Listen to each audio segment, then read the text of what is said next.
Bonjour à toutes et tous et bienvenue sur Automobile Propre. Vous cherchez une voiture électrique sans exploser votre budget? Aujourd'hui, avec moins de 7000 €, il est possible de rouler en électrique sans se ruiner.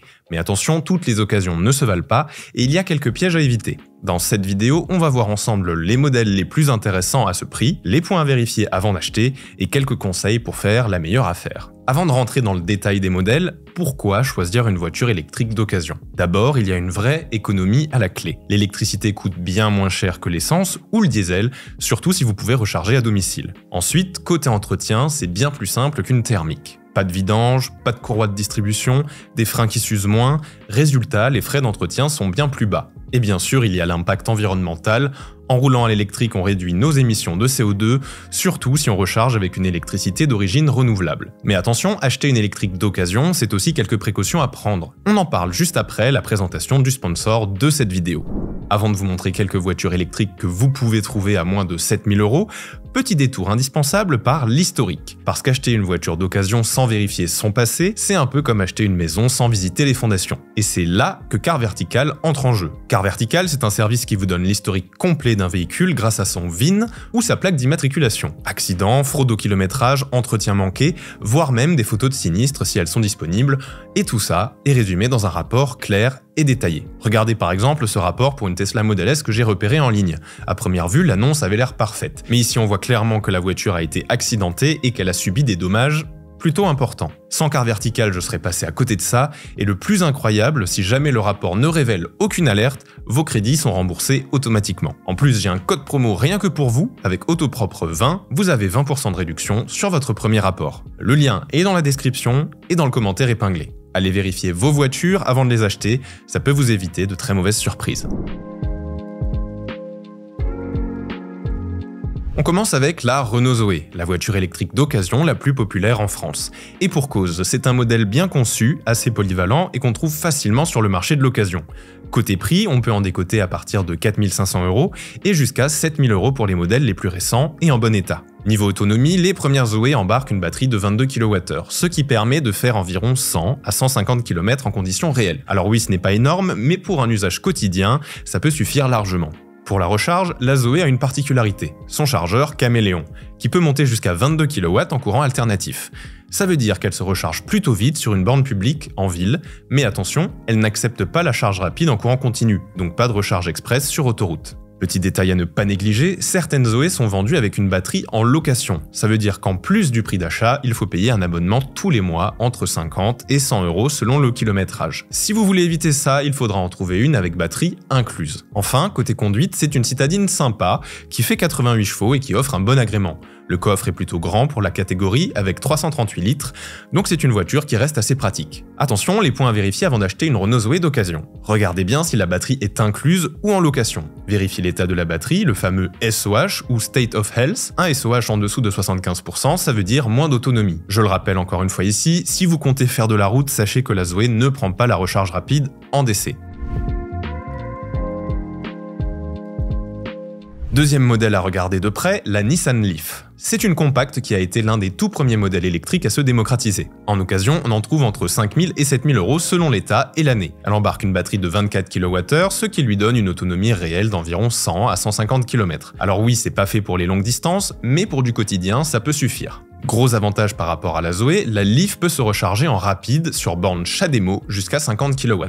Concrètement, ça veut dire qu'on peut récupérer 80% d'autonomie en une trentaine de minutes, ce qui est plutôt pratique pour les trajets un peu plus longs. Sous le capot, on a un moteur de 109 chevaux, donc c'est plus dynamique qu'une Zoé. Et niveau confort, on est sur une voiture plus spacieuse avec un coffre de 370 litres, ce qui en fait une meilleure option pour une petite famille. Par contre, attention, la Leaf n'a pas de refroidissement liquide pour sa batterie, ce qui veut dire que certaines peuvent perdre en autonomie plus vite que d'autres, surtout si elles ont été souvent rechargées en rapide.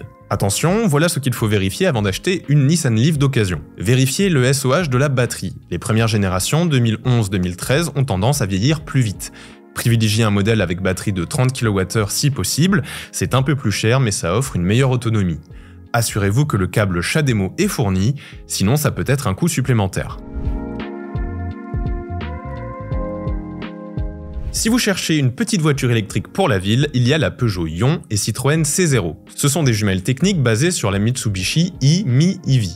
et elles ont une approche ultra simple et efficace. Elles sont disponibles à partir de 4 000 €, ce qui en fait les électriques les moins chères du marché.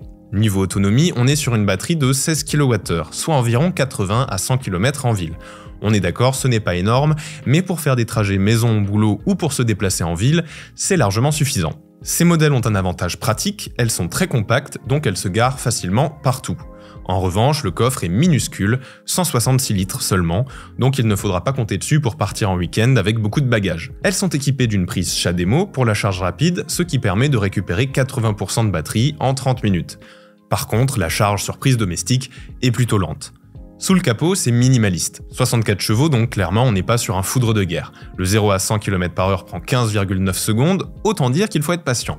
Mais bon, pour une voiture qui passe 95% de son temps en ville, ce n'est pas vraiment un problème. Attention, les points à vérifier avant d'acheter une Peugeot Ion.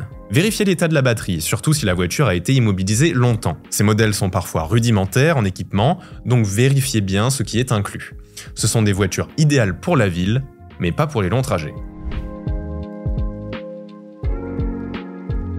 Acheter une électrique d'occasion, c'est bien, mais il faut faire attention à plusieurs choses. D'abord, l'état de la batterie. C'est l'élément clé sur une voiture électrique. Une batterie usée signifie moins d'autonomie et une revente plus compliquée. Avant d'acheter, demandez toujours un diagnostic pour connaître son état réel. Ensuite, vérifiez si la batterie est louée ou achetée. Certains modèles comme la Zoé étaient vendus avec une batterie en location. Ça veut dire qu'en plus du prix d'achat, vous devrez payer un abonnement tous les mois. Si vous voulez éviter ça, choisissez un modèle avec batterie incluse. Autre point à vérifier, les câbles de recharge. Ça paraît évident, mais il arrive que des vendeurs ne les fournissent pas. Et un câble de recharge, ça peut coûter plusieurs centaines d'euros en neuf. Enfin, regardez bien l'historique d'entretien du véhicule. Une voiture électrique bien suivie aura une batterie en meilleur état et sera plus fiable sur le long terme. Si vous cherchez une voiture électrique d'occasion, plusieurs solutions s'offrent à vous. D'abord, les plateformes en ligne comme Le Bon Coin ou La Centrale.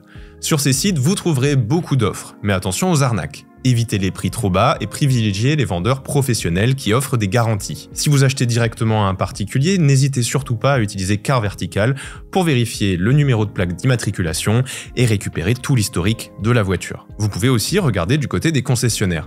C'est souvent un peu plus cher, mais au moins vous bénéficiez d'une garantie et d'un véhicule vérifié.